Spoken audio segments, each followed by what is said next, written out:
Hi అండి. అందరికీ నమస్కారం. Welcome to my channel. ఈ వీడియోలో ఏపీ ప్రభుత్వ పెన్షనర్లందరికీ ఇప్పుడే అందిన తాజా వార్త. దీనికి సంబంధించిన పూర్తి వివరాలైతే వీడియోలో తెలుసుకుందాము.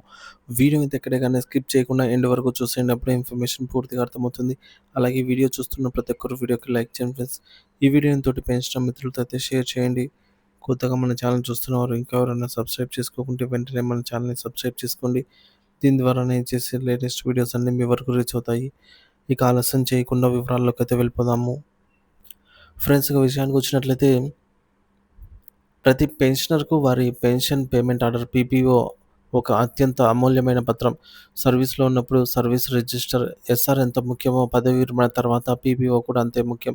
ఇది కేవలం మీ పెన్షన్, గ్రాట్యుటీ, కమ్యూటేషన్ వంటి వివరాలను ధృవీకరించే పత్రం మాత్రమే కాదు. దురదృష్టవశాత్తు ప్రమాదంలో ఏదైనా ప్ర సర్వీసు పెన్షనర్ గనుక మరణిస్తే వారి కుటుంబ సభ్యులకు ఫ్యామిలీ పెన్షన్ అందించడానికి ఇదే కీలక ఆధారం అవుతుంది. మరి ఇలాంటి ప్రాధాన్యత కలిగిన పీపీఓ అడగకుండానే పోతే, అనుకోకుండానే పోతే లేదా అగ్ని ప్రమాదంలో కాలిపోయినా, లేదా వరదల్లో కొట్టుకుపోయిన, దొంగతనం వంటివి కారణాల వల్ల అందుబాటులో లేకుండా పోతే అన్ ఆందోళన చెందాల్సిన అవసరం లేదు. డూప్లికేట్ పీపీఓ పొందేందుకు ఒక స్పష్టమైన ప్రక్రియ ఉంది. దాని గురించి ఇప్పుడు సక్రమంగా తెలుసుకుందాము.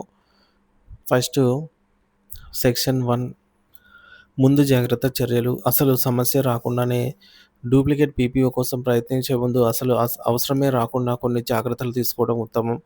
మొదటిది, మీ ఒరిజినల్ పీపీఓ అందిన వెంటనే కనీసం 2 లేదా 3 జిరాక్స్ కాపీలు తీయండి. వీలైతే ఒక కలర్ జిరాక్స్ తీపించి లామినేషన్ చేయించి భద్రంగా ఉంచండి. మీ పీపీఓను స్పష్టంగా స్కాన్ చేసి మీ ఈమెయిల్ లేదా గూగుల్ డ్రైవ్ లేదా డిజి లాకర్‌లో సేవ్ చేసుకోండి. ఇది ఎక్కడి నుంచైనా సులభంగా యాక్సెస్ చేయడానికి వీలవుతుంది.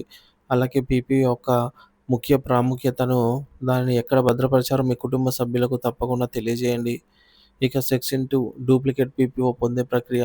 ఒకవేళ మీరు మీ ఒరిజినల్ పీపీఓ పోయినట్లయితే డూప్లికేట్ పీపీఓ కాపీ కోసమైతే ఈ క్రింది స్టేజ్‌లనైతే ఫాలో అవ్వండి. స్టేజ్ 1 పోలీస్ కంప్లెయింట్ ఇవ్వడము. అంటే మీ పీపీఓ పోయినట్టుగా నిర్ధారించుకున్న తర్వాతే మీ సమీప పోలీస్ స్టేషన్‌లో ఒక కంప్లెయింట్ అయితే నమోదు చేయండి. తర్వాత మీ పూర్తి పేరు, పీపీఓ నంబర్ అది ఆహ్, ఎలా పోయిందో, అంటే ఉదాహరణకు ప్రయాణం చేస్తున్నప్పుడు పోయిందా? లేదా ఇంట్లో కనిపించకుండా పోయిందా? అనే వివరాలను వివరిస్తూ ఒక లిఖితపూర్వకంగా ఫిర్యాదయితే ఇవ్వాలి. ఫిర్యాదు నమోదు చేసిన తర్వాత పోలీసు వారు మీకిచ్చే ఎఫ్ఐఆర్ కాపీని తప్పక తీసుకోండి. కొంతకాలం తర్వాత విచారణ జరిపిన తర్వాత వారు పీపీఓ దొరకలేదని ధృవీకరిస్తూ నాన్ ట్రాన్స్‌ఫరబుల్ సర్టిఫికేట్ అయితే ఇస్తారు.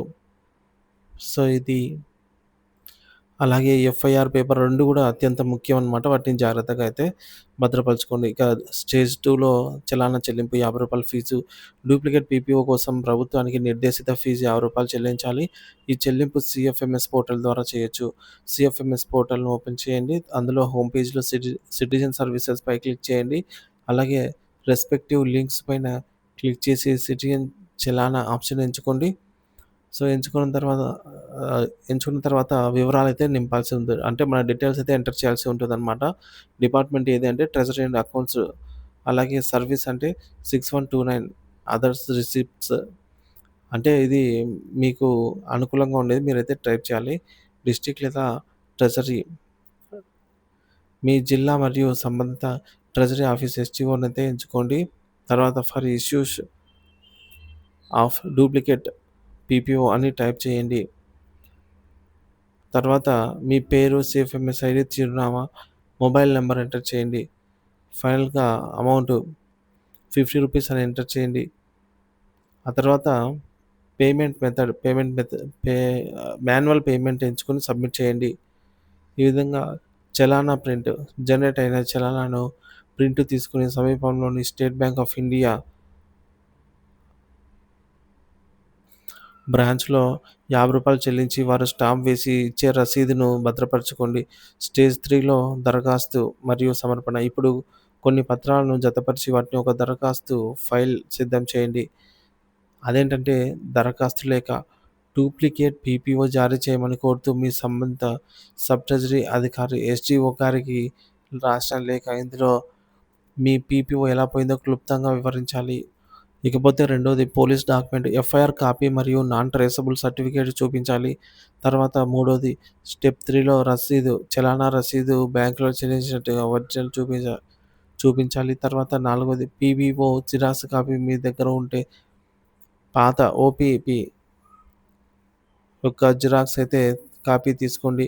ఇకపోతే ఇతర ప్రవేశ పత్రాలు, మీ Aadhaar card, bank card copy మంజూరు మరియు తాజా పెన్షన్ పే స్లిప్స్, అఫిడవిట్ అవసరమైతే భవిష్యత్తులో ఒకవేళ ఒరిజినల్ పీపీఓ దొరికితే దాన్ని ప్రభుత్వానికి తిరిగి అప్పజెప్తానని ఈ విధంగా కొన్ని